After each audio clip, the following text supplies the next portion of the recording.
Պարոն Խորասյան, արդյոք վերաբերում է հետվճարի միջոցով թոշակները բարձրացնելու մեխանիզմի, որ ներդրվել է դեռ նախորդ նախարարի օրոք, այս գաղափարը ինչքանով է արդյունավետ եւ չլսեցի թվերը քանի տոկոսն է այս պահին այդ ծրագրից օգտվում թոշակառուների ճիշտ է օրինակ մայրս օգտվում է դժգոհ չէ դնում է 50,000-ի չափով փորձում է ունեցել թոշակը 40-45,000-ը առավտուրանել որ այդ վճարը նաեւ բոնուսի տեսքով նստի բայց շատ թոշակառուներ չեն կարողանում գնալ կամ հնարավորություն չունեն գնալ իրենց թոշական ոչնչանց սպառել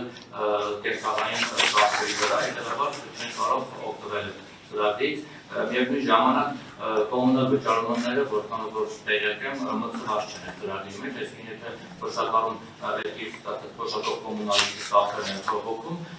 ինքը այդ հետվճարը չի ստանում սա որքանով է արդարացի մոտեցում հատկապես որ այդ թոշակը նաև շատերի դեպքում հենց կոմունալ ծախսերի վրա է դնում եւ իրենք այլ հավելյալ ծախսեր չեն կարողանալ մի բան էլ դուք աբսոլյուտային չեք համարում օրինակ Նիկոլ Փաշինյանին հայտարարությունը որ ազգային ժողովի ամենից արած թե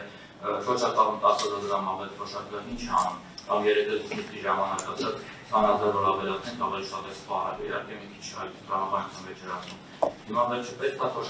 թոշակառուն ավել 10,000 դրամ ստանա պետք չի ստանա բարձրացնելու է ուղիղ կերպով առանց վճարի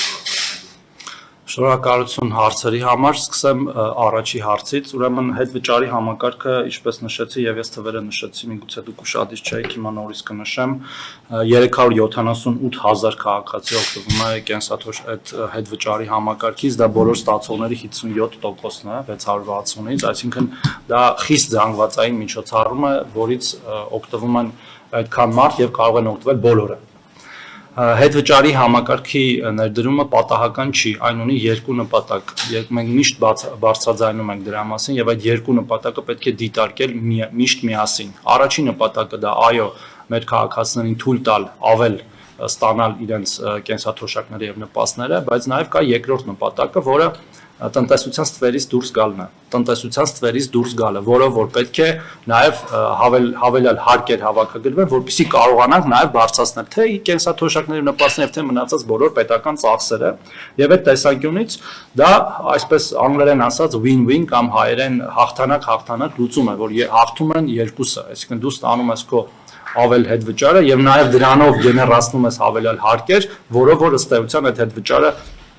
տրվում է ուղիղ բարձրացումներ եղել են կենսաթոշակների մինչ օրս, բայց մենք կարծում ենք, որ այս նորարարական լուծումները, որոնք դուք նաև տեսնում եք, որ կիրառվում են արդեն նաև ուրիշ գործիքներով, ոչ միայն կենսաթոշակների, այլև ընդհանրապես մեր քաղաքացիներին հավելյալ եկամուտներ ապահովելու, այդ 2%-ի։ Այդ գործիքները շատ էֆեկտիվ են եւ մենք նաև դրա շնորհիվ ենք ունենում պետական բյուջեի հավաքագրումներ, պետական բյուջեի կատարում, որի մասին նաև երեք խոսեցինք, եւ այդպես շարունակ, այսինքն մենք կարծում ենք, որ գործիքը էֆեկտիվ է եւ դրա համար էլ 12%-ը դարձել են 20%-ի, ապագայում միգուցե նաեւ այլ վերանայումներ լինեն։ Կոմունալների մասով, կոմունալները ի սկզբանե եղել են, հետո են հանվել եւ հենց այդ իմ ասած երկրորդ տրամաբանությունից ելնելով են հանվել, որովհետեւ կոմունալ վճարումները երբեք չեն եղել ստվերում տասնյակ տարիներ չեն եղել ստվերում, որտեղ խիստ հաշվառված են եղել եւ հոսանքը, էլեկտրականությունը եւ ջուրը եւ գազը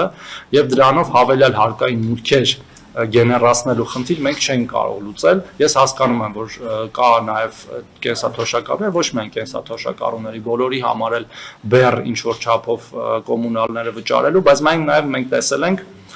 վարկագծային փոփոխություն, երբ որ այդ կոմունալները եղել է,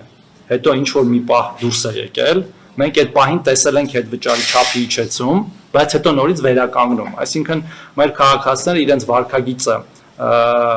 շտկելով ինչ որ ձև, որտեղ նաև մենք հասկանում ենք, որ շատ քաղաքացիներ նաև այլ ծախսեր են իրականացնում,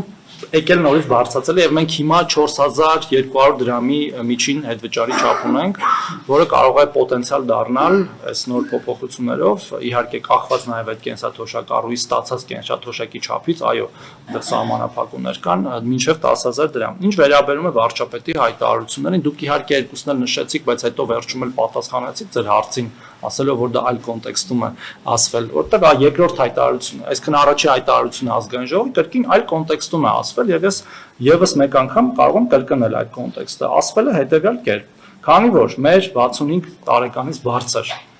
ավագ սերնդի ներկայացուցիչները իրենց շատ ծախսեր իրականացնում են առողջապահության վրա, մենք որոշել ենք այդ հարցը